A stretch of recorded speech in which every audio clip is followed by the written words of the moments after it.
Elite model academy তোমার জন্য কিরকম ছিল? এলিট মডেল একাডেমি আমার জন্য খুবই ভালো ছিল। আমি অনেক কিছু শিখতে পেরেছি এখান থেকে। এলিট ফ্যাশন কার্নিভালে পার্টিসিপেট করতে পেরে তোমার কিরকম লাগছে?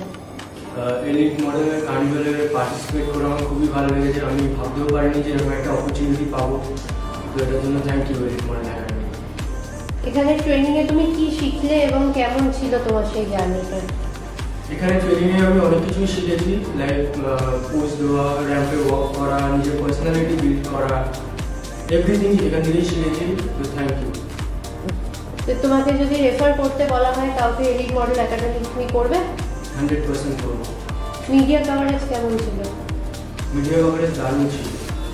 ফ্যামিলি রেসপন্স কি তোমার? ফ্যামিলি রেসপন্স, আগে ফ্যামিলি ভেবেছিল যে এটা জেনুইন নাকি এই একাডেমিটা, এটা but after 3 months of my course এটা এরকম কার্নিভালে পার্টিসিপেট করে সত্যি এখন ফ্যামিলি খুব সাপোর্ট করছেন। অনেক বড় একটা অপরচুনিটি পেয়েছি এখানে। একাডেমির কাউন্সিলর এবং ফ্যাকাল্টি তোমায় কতটা সাপোর্ট করেছে?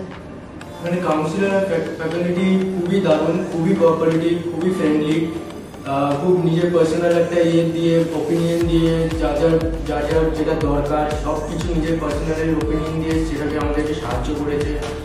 আর এসকে গুপ্তা স্যার খুবই সাপোর্টিভ করেছে, খুবই একটা পজিটিভ ভাইব দিয়েছে আমাদের সব ক্যান্ডিডেটসকে। তোর জন্য thank you SK Gupta sir.